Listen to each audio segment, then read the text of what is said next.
Queria agradecer a presença de vocês e começar dizendo que isso não é um curso de gastronomia. Isso não é um curso de gastronomia. Vocês não vão sair daqui chefes de cozinha, não é essa a ideia. A origem, isso é um curso de ciência, arte e política. Ele é um curso de política. Tá? De política alimentar, de política de regulação de alimentos e da tradução da ciência que está oculta, muitas vezes, dentro dos alimentos. A nossa experiência com esse tema começou com Feira de Ciências. Então, ensino da biologia através dos alimentos. Ensino da física através dos alimentos. Ensino da química através dos alimentos. E começamos, então, a identificar e traduzir para o público e para escolares e universitários também, um pouco de alguns fenômenos, né, que até causam algumas perplexidades às vezes.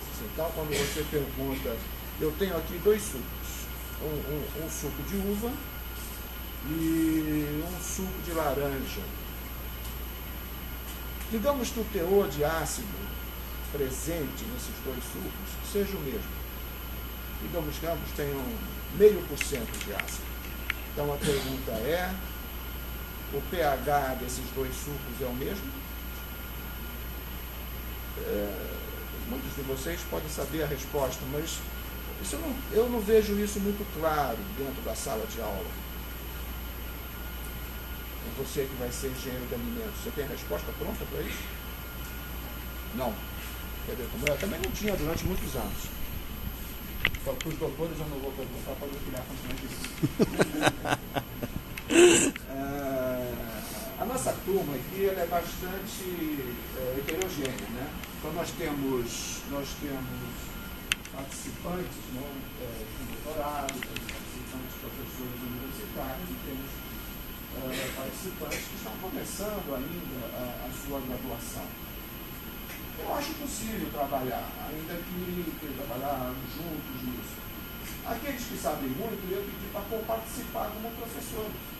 Né? É provável que também cometa alguns equívocos de química. Química é para profissionais, não é para amadores. Né? E fotografia também, para levar a câmera lá para longe e aí o som fica ruim. Entendeu? Buscar o fotógrafo aqui. Então, eu quero gravar 10 minutos para colocar no YouTube para quem não veio. Principalmente. Evidentemente, o pH não é o mesmo. Então, os 2 sucos, um de uva e um de laranja, hipoteticamente, aqui no nosso experimento, ele tem o mesmo teor de ácido e o pH não é o mesmo. Por quê? Se tem o mesmo teor de ácido, por que o pH não é o mesmo? O outro engenheiro de alimentos.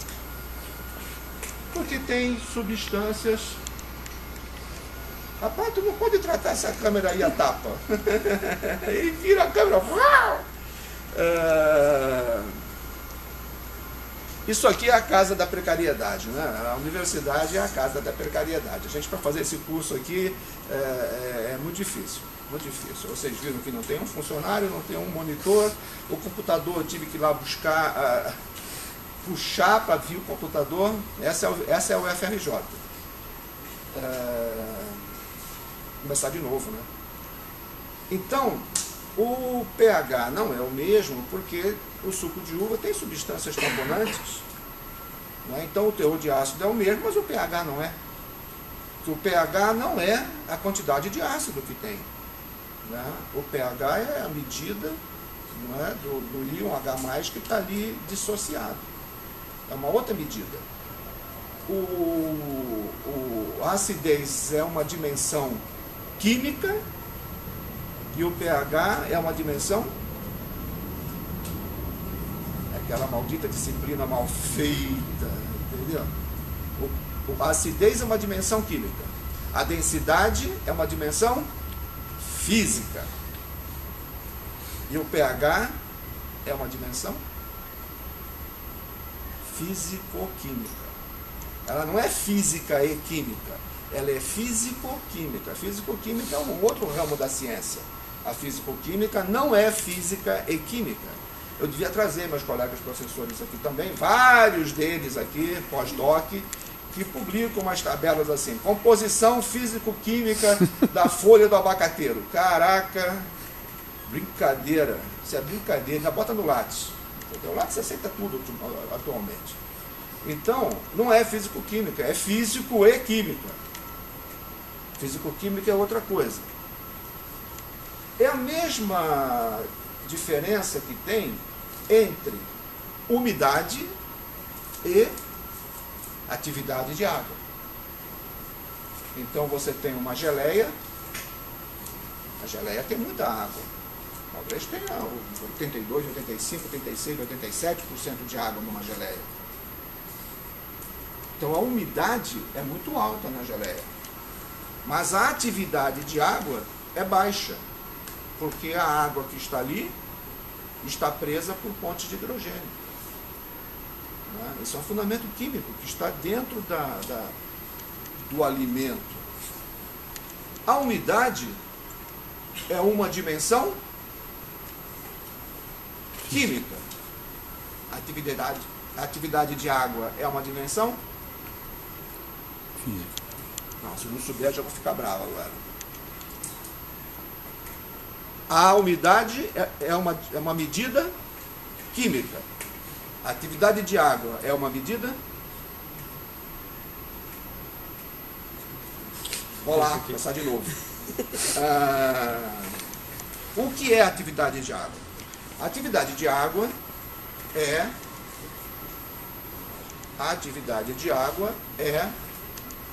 a relação entre a pressão de vapor d'água na superfície da geleia e a pressão de vapor d'água no ar. Quando, em vez de geleia, eu tiver água pura, naquela temperatura e pressão determinada ali, então a atividade de água será 1, porque a pressão de vapor d'água, a capacidade dessa água sair da geleia e a pressão de vapor d'água no ar serão iguais, um sobre o outro vai dar 1. Então eu estou medindo o quê? Estou medindo gradientes para transferência de massa. É isso que diferencia o engenheiro do farmacêutico. Vocês têm que saber essa engenharia termodinâmica. Né? São conceitos básicos de termodinâmica. Então, se a umidade é uma medida química, agora que vocês já viram o que é atividade de água, a atividade de água é uma medida físico-química. O cara acertou, tá vendo? Só para o filme fica bom. Nós vamos voltar a isso. O que eu estou querendo... Nós começamos o nosso trabalho aqui, alguns anos atrás, com essa ideia de como traduzir para o público, eu estou vendo que para os engenheiros de alimentos também, entendeu? A ciência, principalmente a físico-química, que é uma disciplina mal feita em qualquer universidade. Não é só aqui. Na Unicamp, o quê? Na Bahia é bom? O cara é da físico-química. Tem um penetra aqui, rapaz. Tem um penetra aqui no nosso curso. Ele é doutor em engenharia ali pela COP, está defendendo a casa dele, está certo. Mas a físico-química é uma disciplina maldita, né? Porque geralmente ela é dada por um químico que vem lá da química para dar aula na engenharia com a má vontade, é horrível. E descolado, né, do mundo dos alimentos. Então dá aquela físico-química encardida, né, teórica, e não consegue dar esses exemplos que a gente está puxando aqui e que são primitivos, né?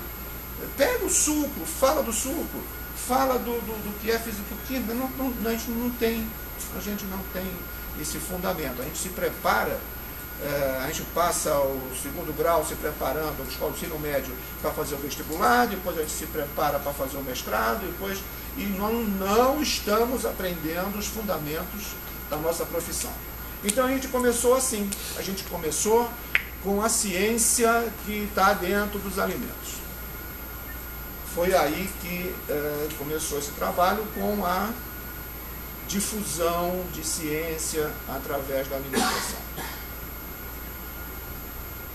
Evoluímos para questões de regulação e outras atividades desse tipo.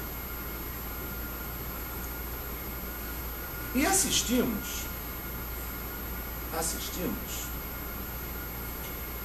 a tentativa da gastronomia molecular fazer uso desses saberes, assim como a engenharia de alimentos já fez. Ou seja, nós assistimos, nós estamos vendo os grandes avanços da ciência, inegáveis avanços, as grandes conquistas da ciência no campo da biologia molecular, né? Criando transgênicos, né?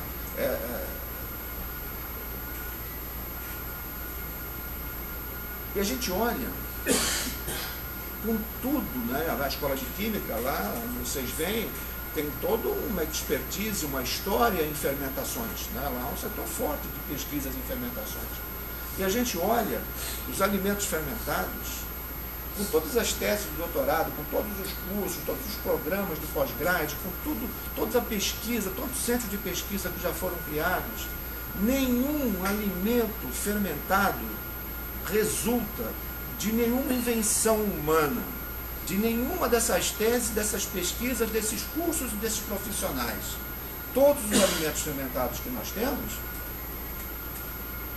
nós recebemos aí, porque a gente percebeu ao longo da civilização, lá na pré-história, a gente foi vendo que quem inventou? O Lula vive brigando com o Fernando Henrique e vice-versa para quem foi que inventou o Bolsa Família. Não é? Quem foi que inventou a cerveja? Quem foi que inventou o cauim? Quem foi que inventou o polvilho azedo? Quem foi que inventou o iogurte, o vinho? O queijo? Todos esses alimentos fermentados, quem inventou foi a natureza. É um processo natural de degradação das substâncias orgânicas. E que nós, por acaso, observamos e falamos, não, esse negócio é bom de comer, hein? Mas não é uma invenção humana. O Chester até pode ter sido uma invenção humana, não é? Mas, ou o sushi, não é? Mas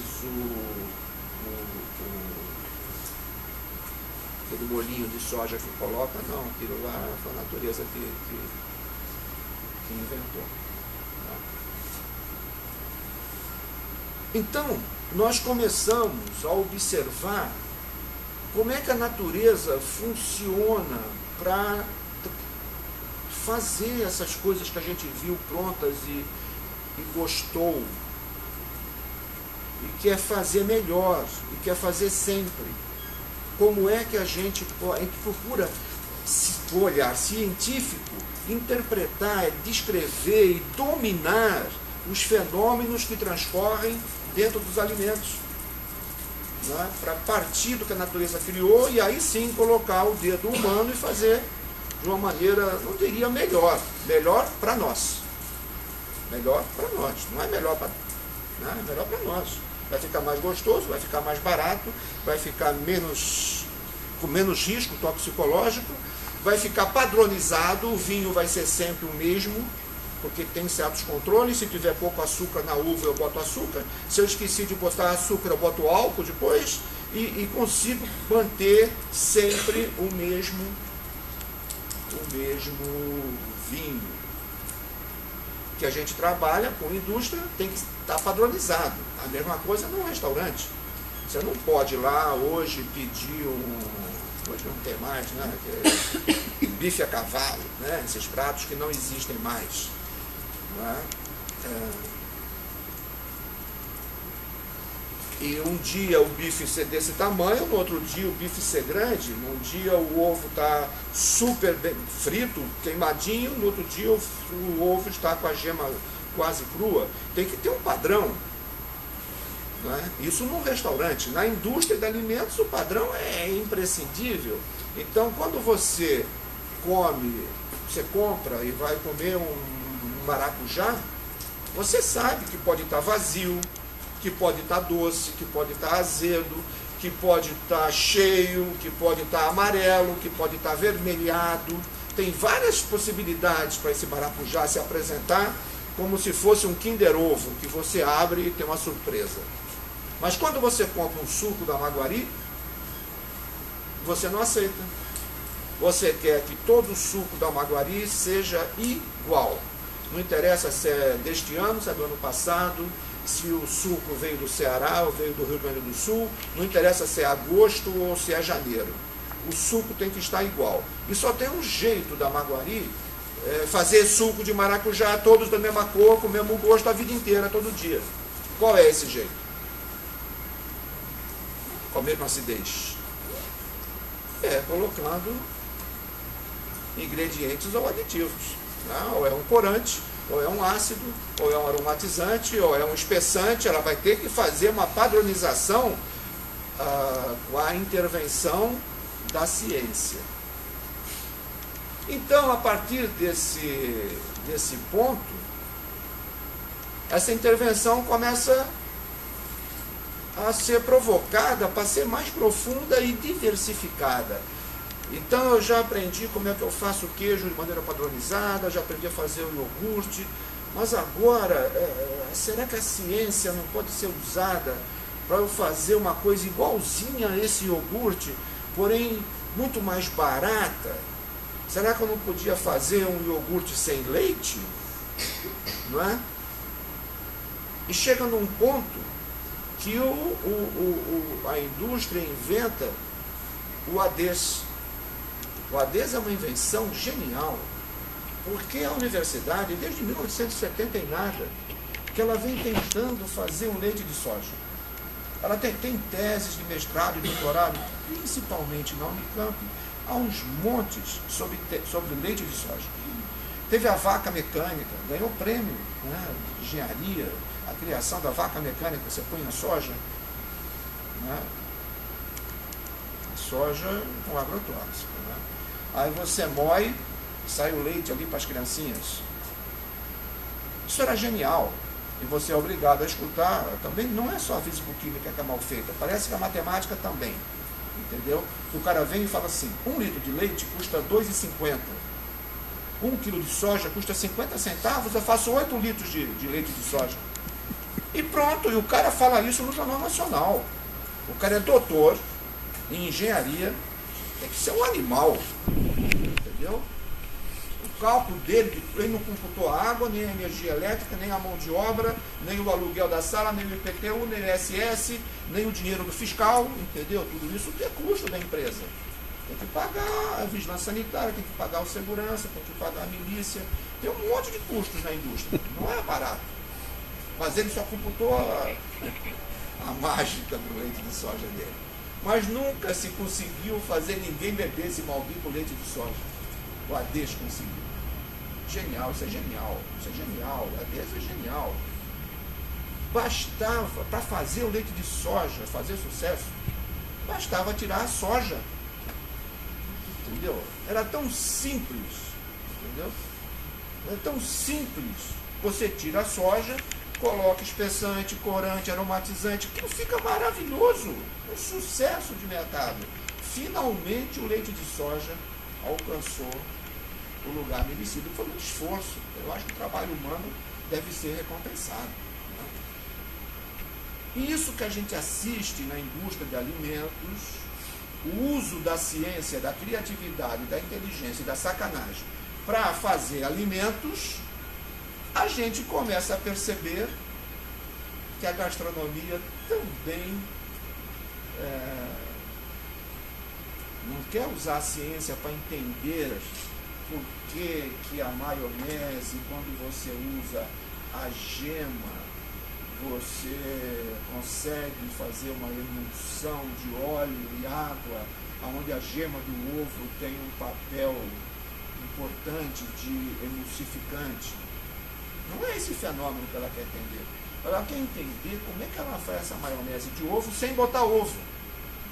Mas esse percurso nós já transcorremos, nós já percorremos esse percurso todo dentro da indústria de alimentos. Nós não estamos precisando percorrer isso dentro da gastronomia e pagar uma fortuna por um prato num restaurante, onde o adote não é adote, o bacalhau não é bacalhau e a carne não é carne.